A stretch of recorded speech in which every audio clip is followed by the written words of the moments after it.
حضرات گرامی، جیسا کہ آپ احباب کو معلوم ہے، آج 22 جمادی الثانی 1444 ہجری ہے اور انگریزی تاریخ کے مطابق آج 18 نومبر سن 2022 عیسوی ہے۔ گزشتہ کئی جمعوں میں نکاح کے بارے میں آگاہ کیا تھا،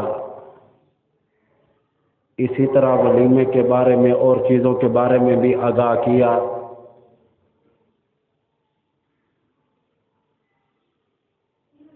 آج آپ احباب کے سامنے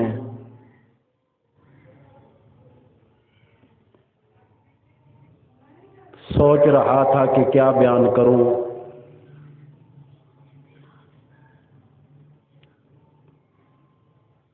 بعض اوقات تیاری جو ہے اتنی پختہ نہیں ہوتی، پھر بھی دل میں آتا ہے کہ کچھ نہ کچھ عنوان ضرور بیان ہو جائے۔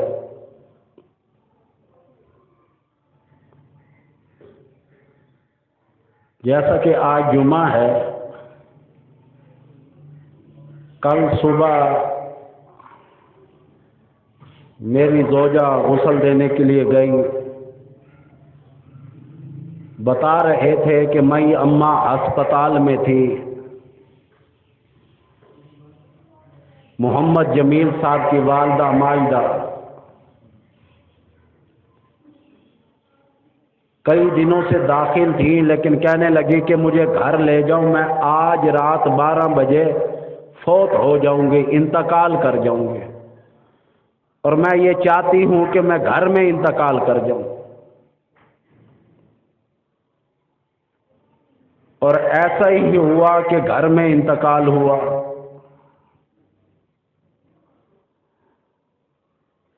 اللہ عز و جل بڑا بے نیاز ہے۔ بعض اوقات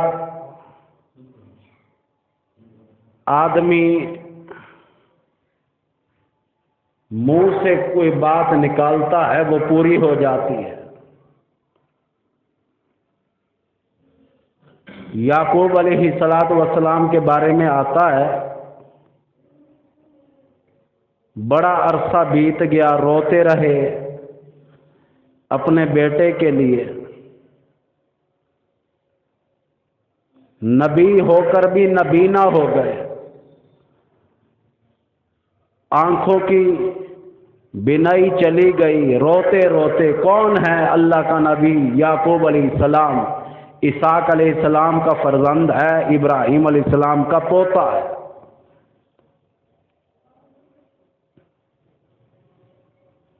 لیکن گھر والوں کو کہا کہ تم مجھے دیوانہ کہو گے، پگلا کہو گے، مجنوں کہو گے، آج تو مجھے یوسف علیہ السلام کی خوشبو آ رہی ہے۔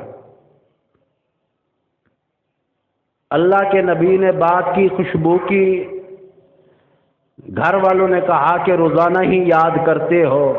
کہنے لگے یاد کرنا اور بات ہے، جو خوشبو آ رہی ہے اس سے آج یہ اندازہ ہو گیا میرا بیٹا حیات ہے۔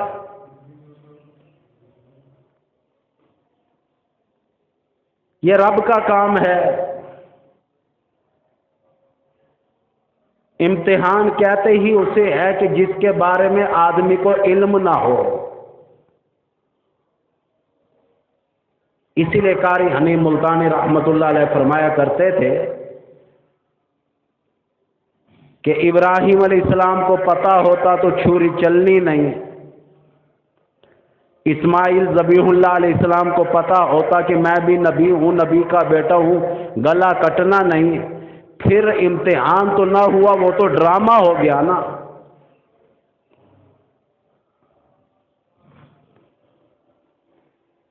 بعض اوقات اللہ پاک الہام دیتے ہیں.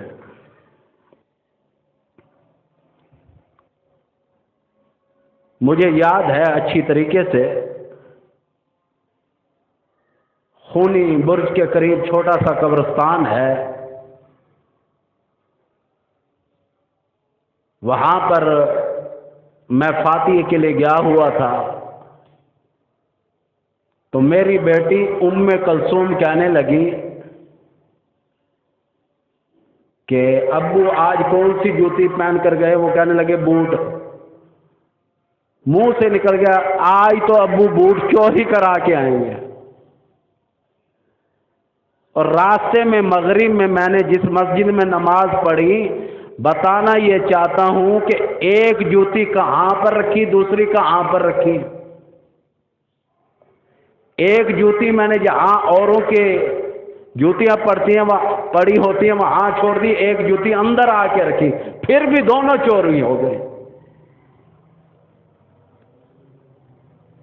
بعض اوقات منہ سے ایسی بات نکل جاتی ہے، اسی لیے حکم ہے کہ منہ سے بھی اچھی بات کرو.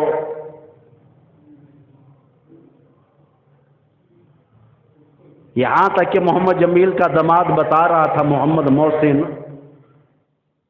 کہ میری گھر والی کی دادی جیسے ہی 12 بجی، ہم نے کہا وہ آپ کا ساؤتھ افریقہ والا بیٹا بھی آ گیا، بس وہیں روح پرواز ہو گئے.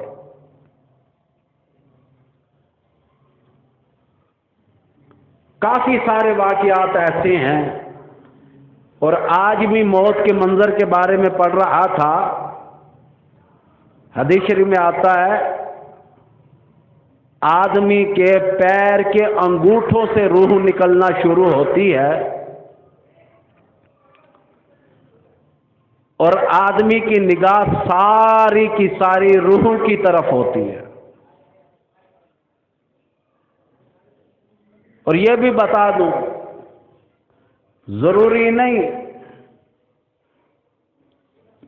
میری دادی جان، میں سب سے پہلے جو روح نکلتی ہوئی دیکھی ہے زندگی میں، وہ اپنی دادی اماں جان کی روح نکلتے ہوئے دیکھی ہے.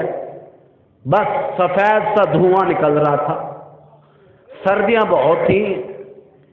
1 جنوری سن 1992 میں میری دادی جان کا انتقال ہوا. تو جو بات حدیث کی کر رہا تھا وہ یہ کہ جب روح نکلنے لگتی ہے،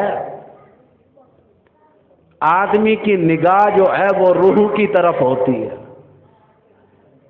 اس لیے حکم ہے کہ جب آدمی کا انتقال ہو جائے اس کی آنکھیں بند کرو. یہ حدیث شریف کے الفاظ ہیں، سرکار نے فرمایا کہ روح نکلنے والے کی آنکھیں بند کر دو.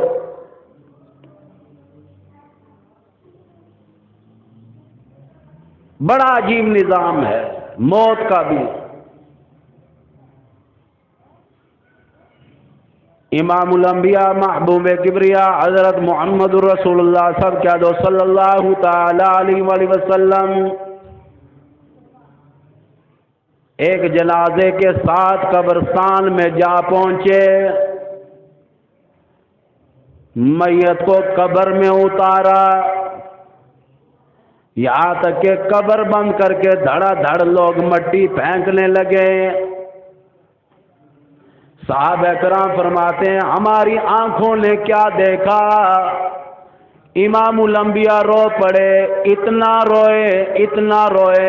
صحابہ کرام فرماتے ہیں یہاں تک کہ آقا کی ریش مبارک آنسوؤں میں تر ہو گئی، یہاں تک کہ زمین پر بھی آنسو داڑھی کے بعد گرنے لگے. صحابہ نے پوچھا کیا بات ہے آقا اتنا کیوں روئے؟ فرمایا تمہیں کیا معلوم ہے، اس منو زمین کے نیچے ہر کسی نے جانا ہے.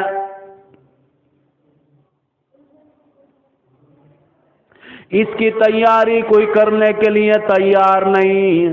جتنا سمجھایا جائے، جتنا بتایا جائے، یہ قبر آئے گی، یہ کوٹھڑی آئے گی، ایسا قبر میں جائے گا، قیامت تو آ سکتی ہے، دوبارہ نکل کے گھر نہیں آ سکتا، بازار میں نہیں جا سکتا، کاروبار کے لیے نہیں جا سکتا، ایسا قبر میں جائے گا، یہاں تک کہ پھر مڑ کر واپس نہیں آئے گا۔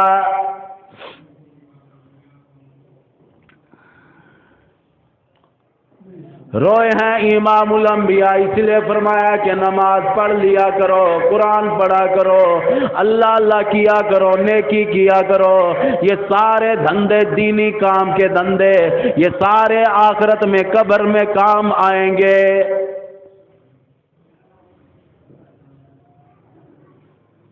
ابو ہریرہ رضی اللہ تعالیٰ عنہ یہاں تک کہ قبرستان میں لے کر چلے گئے، کئی لوگوں کی کھوپڑیاں پڑی ہوئی تھیں۔ امام الانبیاء نے فرمایا ابو ہریرہ یہ وہ کھوپڑیاں ہیں جن کے سروں پر کر تیلوں کی مالش ہوا کرتی تھی، روغنوں کی مالش ہوا کرتی تھی، اعلیٰ درجے کے عطر لگائے جایا کرتے تھے۔ کتنا خوبصورت یہ چہرہ بنا ہوا تھا، اس سر پر تاج رکھے جایا کرتے تھے۔ آج دیکھو یہ مٹی میں رل رہا ہے، پوچھنے والا بھی کوئی نہیں۔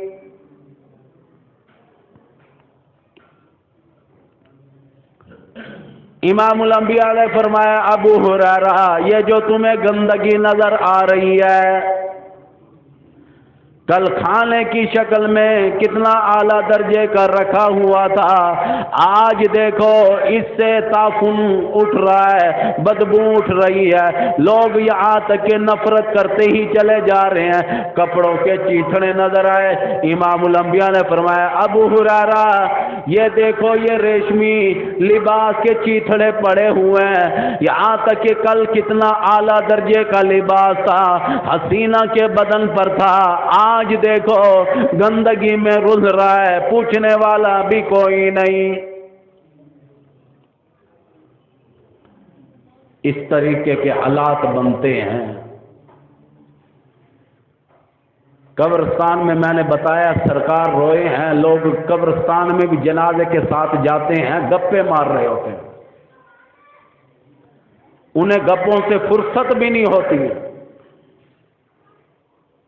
کہ اس چیز سے ہٹ کر کچھ اللہ اللہ کر لیں، کچھ کلام پڑھ لیں۔ وہاں پر کوئی لوگ یہاں تک کہ ہنس رہے ہوتے ہیں۔ امام الانبیاء نے ابتدائی اسلام میں منع کیا قبرستان میں نہ جایا کرو، ابتدائی اسلام میں منع کیا تھا، یہ سننے والی بات ہے۔ اس کی وجہ پوچھی گئی کیا بات ہے، امام الانبیاء نے فرمایا یہ پتھروں کی پوجا کرتے ہیں، یہاں تک کہ انبیاء علیہ السلام کی قبروں کی پوجا کرتے ہیں، پھر ہم پر بھی بہتان لگائیں گے۔ دیکھو تم عام آدمیوں کی قبروں پر جا رہے ہو، پوجا پاٹ کر رہے ہو، ہم تو نبیوں کی قبر پر پوجا پاٹ کریں، وہاں کھڑے ہو کر عبادت کریں۔ ہمارے لیے امام الانبیاء نے اعلان کر دیا تھا لعن اللہ یہود والنصارى اتخذوا قبور انبیائهم مساجدا۔ حضور صلی اللہ علیہ وسلم نے ابتدائی اسلام میں منع کیا، پھر آپ نے آرڈر دیا، اس ٹائم آرڈر دیا جب لوگوں کی تعداد زیادہ ہو گئی۔ حسین علی صاحب چکی کی تھی رکھو، تو پھر آپ نے آرڈر دیا یہاں تک کہ قبرستان جایا کرو۔ صحابہ نے بھی پوچھا پہلے آپ نے منع کیا، فرمایا ہاں تعداد کم تھی، لوگ ڈاواں ڈول جلتی ہو جاتے ہیں، اب تعداد زیادہ ہے مسلمانوں کی اور تمہارے ایمان پختہ ہیں، اب تمہیں اجازت ہے جاؤ وہاں فاتحہ پڑھو. دیکھو یہاں ابا جان، دادا جان، دادی، یہاں تک کہ عزیز و اکرام میری ہمشیرہ، میری بیگم صاحبہ، کسی کا بیٹا یا بیٹی قبروں میں آ کر پڑے ہوئے ہیں. کل کو میں نے بھی آنا ہے.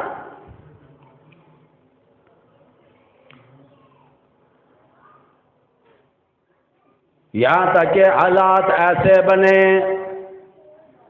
ابو سفیان ہے، مکہ مکرمہ کا بیت اللہ کا چودھری ہے، سردار ہے. یہاں تک کہ مکہ مکرمہ میں دونوں جوانوں کو پکڑ لیا، امام الانبیاء کے غلاموں کو پکڑ لیا.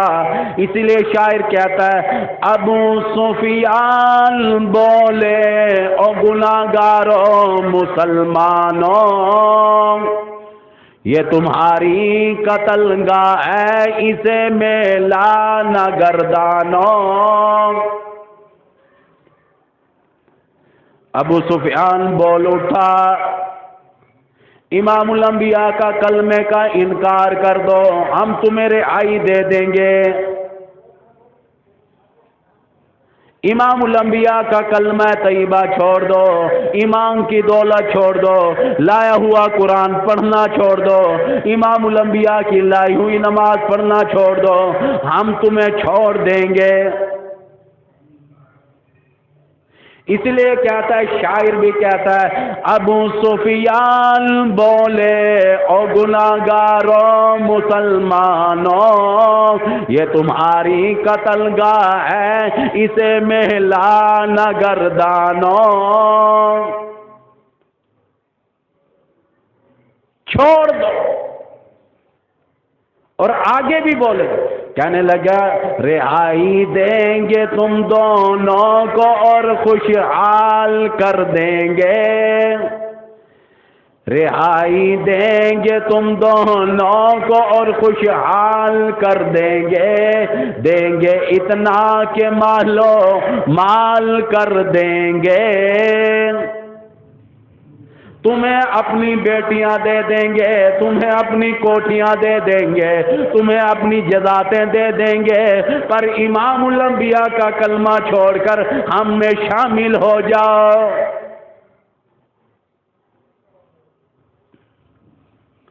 وہ صحابی تھے، ایمان میں پختہ ہو چکے تھے.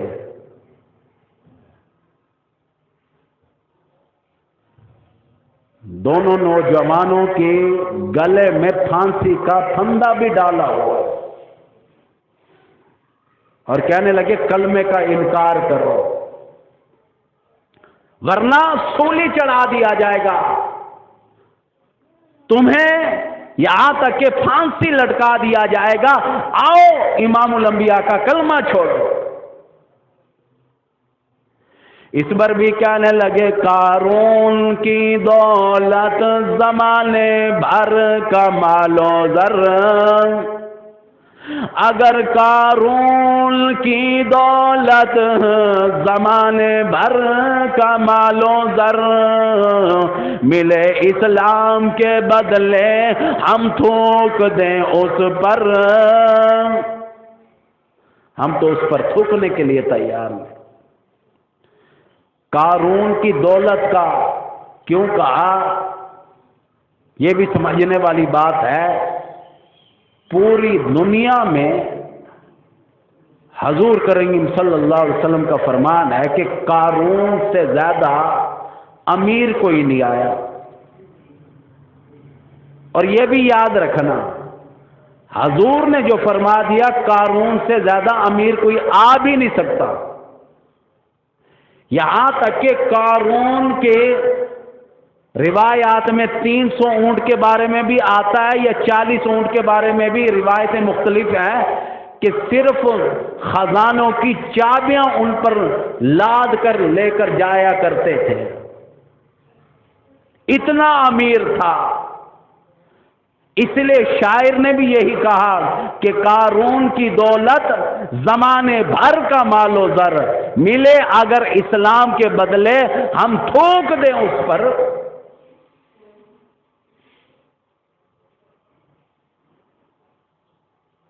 دونوں صحابیوں کو سولی پر تو چڑھا دیا گیا، کلمے کا انکار نہیں کیا۔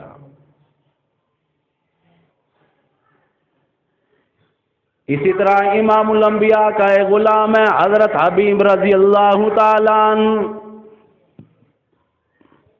کافروں نے پکڑ لیا، یہاں تک کہنے لگے کلمہ طیبہ چھوڑ دے، ہم تجھے چھوڑ دیں گے۔ کہنے لگا مفت میں کلمہ نہیں ملا، میں کلمہ طیبہ چھوڑنے کے لیے تیار نہیں، میں نہیں چھوڑ سکتا۔ حدیث شریف میں آتا ہے اس کی ایک انگلی کو 3 جگہ سے کافروں نے کاٹا، دائیں ہاتھ کی ایک انگلی کو 3 جگہ سے کاٹا کلمہ چھوڑ دے، پھر دوسری انگلی کو بھی 3 جگہ سے کاٹا، یعنی کہ دائیں ہاتھ کو 15 جگہ سے کاٹا، ابھی بھی صحابی کا ایمان سلامت ہے، کہنے لگا میں کلمہ چھوڑنے کے لیے تیار نہیں۔ یہاں تک کہ بائیں ہاتھ کی باری آ گئی، حضرت حبیب رضی اللہ تعالیٰ عنہ فرمایا کلمہ چھوڑ دیں امام الانبیاء کا، یہاں تک کہ ہم تمہیں چھوڑ دیں گے، لیکن پھر بھی وہ باز نہیں آتا، کلمہ چھوڑنے کے لیے تیار نہیں، بائیں ہاتھ کی انگلی بھی 15 جگہ سے کاٹ دی، پھر بھی ایمان کو ترک کرنے کے لیے تیار نہیں۔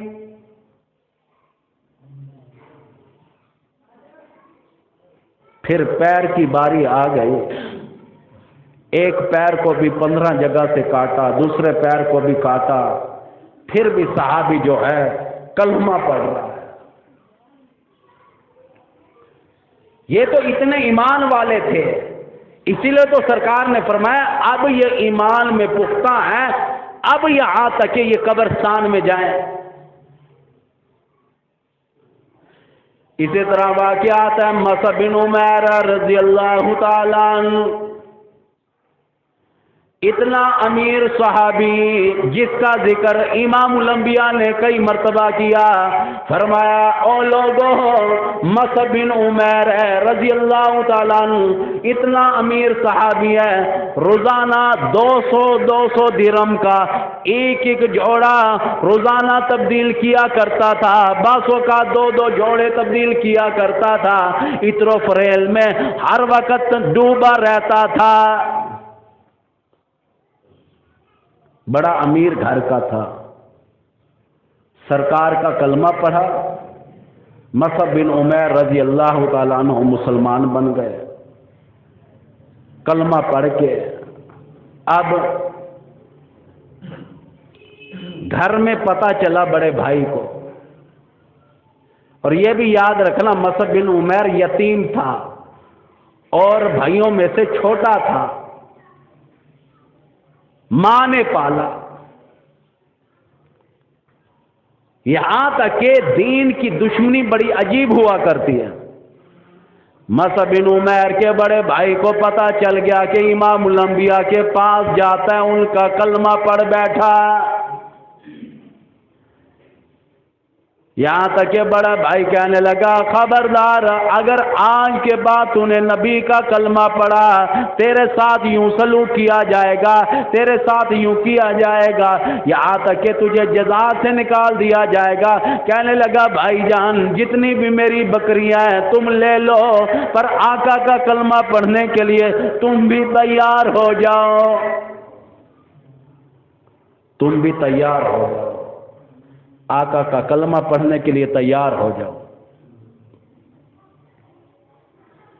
آپس میں بھائیوں کی لڑائی چل پڑی، دیکھو تو صحیح لڑائی کیا ہے، ایک بھائی کہتا ہے کفر پر آ جا، دوسرا بھائی کہتا ہے اسلام پر آ جا۔ مصعب بن عمیر رضی اللہ تعالیٰ عنہ نے کلمہ طیبہ کے لیے کاش میرا بھائی کلمہ پڑھ لے، یہاں تک کہ ساری کی ساری جزات دینے کے لیے تیار ہو گیا۔ بھائی جان ساری جزات لے لی جائے پر امام الانبیاء کا کلمہ پڑھ لیں۔ اچانک ماں آ گئی، آپ کو پتا ہے کہ ماں کا ہمیشہ چھوٹے کی طرف جھکاؤ زیادہ ہوتا ہے کہ چھوٹا بیٹا ہے مصعب بن عمیر رضی اللہ تعالیٰ عنہ، ماں کے آنے کی وجہ سے کتابوں میں آتا ہے، یہ جو واقعہ سنا رہا ہوں خود سرکار کی زبان سے کئی مرتبہ دہرایا ہوا ہے، خود مصعب بن عمیر کو یاد کر کے رویا کرتے تھے۔ ایسے غلام کی بات کرنا لگا ہوں کہ جس کے بارے میں سرکار کیا کرتے تھے۔ ماں آئی، مصعب بن عمیر رضی اللہ تعالیٰ عنہ کے دل میں سہارا لگا، ماں میرا ساتھ دے گی، میرا خیال کرے گی، یہاں تک کہ کہنے لگی کیا جھگڑا ہے؟ پتہ چلا امام الانبیاء کا کلمہ پڑھ بیٹھا ہے، سر سے پگڑی اٹھا کر یہاں تک کہ پھینک دی۔ ماں نے گریبان پکڑا، قمیض اتار لی،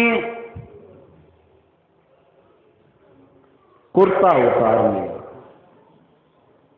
اور اگلا بھی کام کرنے لگی، مصعب بن عمیر کو ننگا کرنے لگی، تیمبد اتارنے لگے، چادر سمجھو یا شلوار سمجھو، ان دونوں میں سے جو بھی پہنا ہوا تھا، رواج زیادہ تر تیمبد کا تھا، وہ بھی اتارنے لگے۔ مصعب بن عمیر رضی اللہ تعالیٰ عنہ کہنے لگے امی جان میں آپ سے کچھ اور نہیں مانگتا، اسی حالت میں آقا کے پاس چلا جاؤں گا، پر مجھے یہ تیمد مجھے ننگا نہ کرو۔ رونے لگا ماں کے سامنے، یہاں تک کہنے لگا نہ اتارو۔ ماں نے کئی مرتبہ جھٹکا دیا، نیچے اتارنے لگا، یہاں تک کہ مصعب بن عمیر نے، کافرہ ماں ہے پھر بھی ادب کر رہا ہے، ہاتھ جوڑ رہا ہے، منتیں کر رہا ہے، کیونکہ غلام سرکار کا تھا، اب ماں کے ساتھ بدتمیزی کیسے کرتا؟ ہاتھ جوڑ دیے،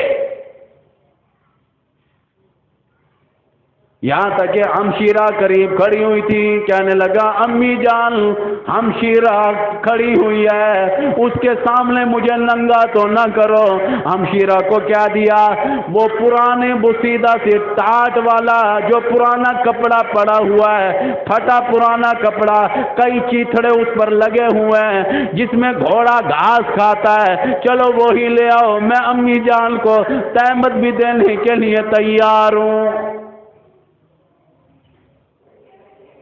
تہمت دیا ہے مصعب بن عمیر رضی اللہ تعالیٰ عنہ نے۔ کیا بتاؤں، قمیض نہیں ہے گال، بدن پر قمیض نہیں، کرتا نہیں، بسیدہ سی گندی سی پرانی سی چادر جو ہے جس میں گھوڑا گھاس کھاتا تھا وہ پہنے ہوئے، سردیوں کی رات تھی، مدینہ طیبہ میں مسجد نبوی میں سرکار تہجد پڑھنے کے لیے آئے، نوافل پڑھنے کے لیے آئے۔ وہ صحابی بڑی شدید، کتابوں میں آتا ہے سردی تھی، ٹھنڈ سے کانپ رہا تھا، یہاں تک کہ گلے میں کرتا نہیں ہے، قمیض نہیں، سرکار نے پہچانا نہیں۔ پوچھنے لگے اے نوجوان تم کون ہو، اندھیرے میں جو آئے ہو، مسجد نبوی میں ہو کون؟ رونے لگا، کہنے لگا آقا میں آپ کا غلام مصعب بن عمیر رضی اللہ تعالی عنہ۔ امام الانبیاء نے رو دیا، فرمایا تو روزانہ دو سو درم کے دو جوڑے پہنا کرتا تھا، بڑا امیر تھا، بڑا رئیس تھا، اپنے اوپر عطر و فضیل کی بارش کیا کرتا تھا، آج کیا ہوا؟ کہنے لگا آقا آپ راضی، آپ یہاں تک کہ مجھ سے راضی، کلمہ طیبہ سلامت ہے، میرا سب کچھ سلامت ہے، میری دولت سب سے بڑی دولت کلمہ طیبہ ہے۔ حضور صلی اللہ علیہ وسلم نے فرمایا مصعب بن عمیر رضی اللہ تعالیٰ عنہ میں راضی، میرا اللہ راضی، تو دین کے لیے بڑی قربانی دے کر یہاں آ گیا ہے۔ اور اگلی بات سنو، جو حدیث میں آتی ہے سرکار خود بیان کیا کرتے تھے، مصعب بن عمیر رضی اللہ تعالیٰ عنہ کی قمیض جنگ احد تو آ گئی، قریب آ گیا مارکا، دوسری جنگ آ گئی۔ جنگ احد کے موقع پر اس کے پاس پہننے کے لیے قمیض نہیں تھی، وہی بسیدہ تھی جس میں گھوڑا گھاس کھاتا تھا، بس وہی تھا اور کچھ نہیں۔